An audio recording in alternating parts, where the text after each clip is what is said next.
Vivian Vance's last interview had everyone in tears.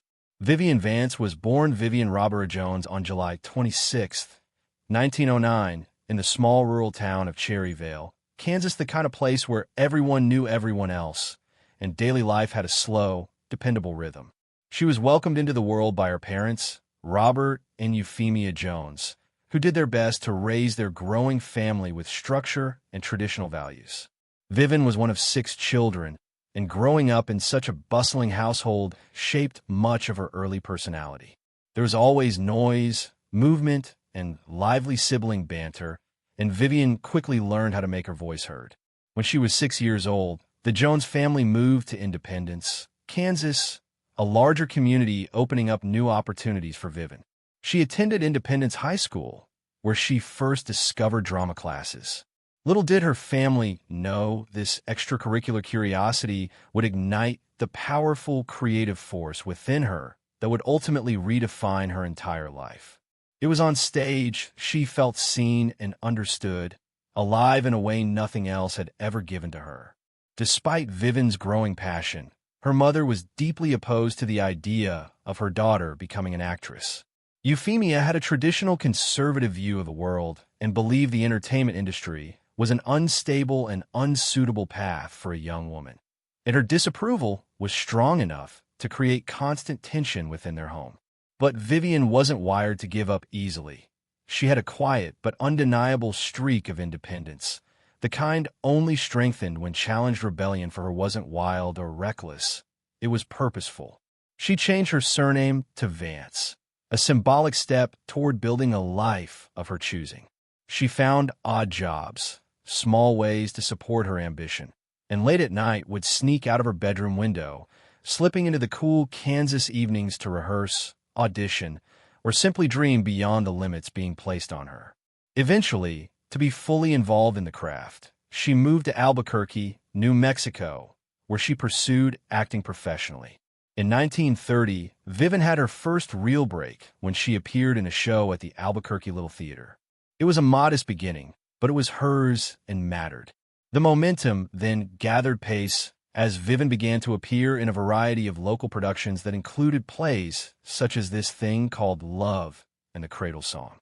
Her performances consistently impressed the New Mexico theater community, which saw something in her mother could not: talent, dedication, and that spark of something special.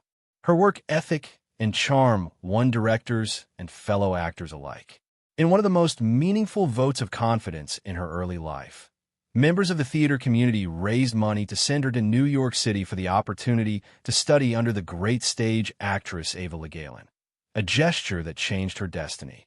With energy and determination, Vivian dove into the bustling world of New York theater. She started her career on Broadway in 1932, immediately finding work in the chorus, a grueling, often thankless job, but one that would ultimately teach her discipline and stage presence.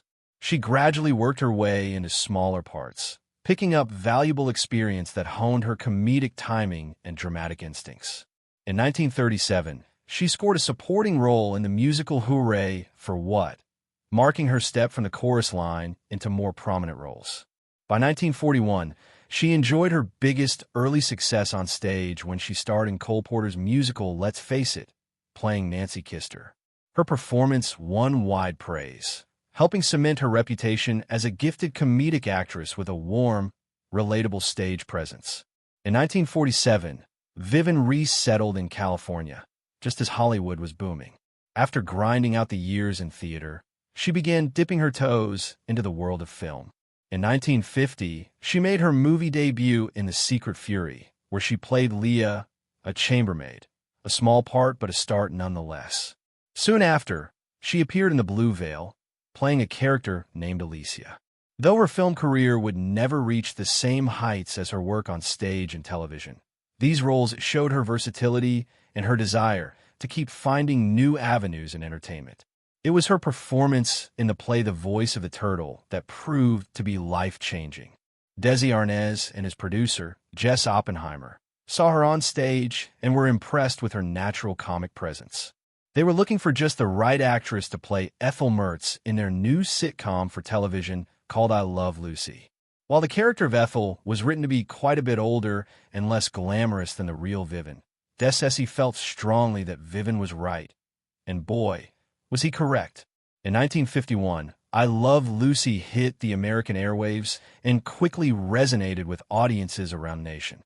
Vivian's portrayal of Ethel, so loyal, funny, slightly long-suffering, and reactive, made her an instant audience favorite. The show went on to become one of the most successful sitcoms in American history, running an amazing 7 years in popularity. Even after the original series ended its run, Vivian continued to reprise her most beloved character. In 1954, she appeared again as Ethel Mertz, this time on Texaco Star Theater. From 1957 to 1960, she starred in the Lucy Desi Comedy Hour, once again bringing Ethel's wit and warmth into the living rooms of millions upon millions of fans. When Lucille Ball made a return to television in 1960 with her new series The Lucy Show, it was with the stipulation that she wanted Vivian by her side. Initially, Vivian was reluctant, as she had grown frustrated that audiences continually called her Ethel instead of acknowledging her as Vivian Vance. Eventually, she agreed on the condition that her character would be called Vivian and not Ethel. As such, the deal allowed her to step into a new version of herself while still sharing her undeniable chemistry with Lucille Ball, then one of her closest friends. Following the end of The Lucy Show, Vivian accepted a part in the 1965 film The Great Race, a high-profile comedy that earned several Academy Award nominations. Unfortunately, the movie didn't significantly raise her film career, which had always been somewhat secondary to her work in both television and theater. Between the years 1968 to 1972, she made guest appearances on Lucille Ball's next show, Here's Lucy, continuing a creative partnership that had defined most of the decades. She also popped up on a variety of other TV programs such as The Red Skeleton Show, Guest Ward, Ho, Off to See the Wizard, and Roa. In 1972, she lent her voice to the animated TV special The Lorax, adding another string to her bow. Over the next few years, she continued to appear in such television specials as The Front Page, The Great Houdini, and Getting Away from It All. She donned her most iconic persona for one final time when starring as Vivian Ethel in the TV special Lucy Calls the President. Her final appearance was on television in 1978 in the series Sam. Thus, a very long, rich, and memorable career finally came to a close. Vivian Vance's personal life was as full of twists, turns, and emotional chapters as the characters she brought to life on screen. She was involved in several relationships throughout the years, and her romantic history included 4 marriages. Each one marked a very different era in her life. Her first marriage, in 1928, was to a young man by the name of Joseph Dannett Jr. At this stage in her life, Vivian was still carving out her place in this world. She was filled with ambition and, thus, seeking at every turn to prove herself as an actress. The marriage seemed like a hope-filled step toward stability, and yet, the pressures of her early career and the realities of young love quickly proved difficult to navigate.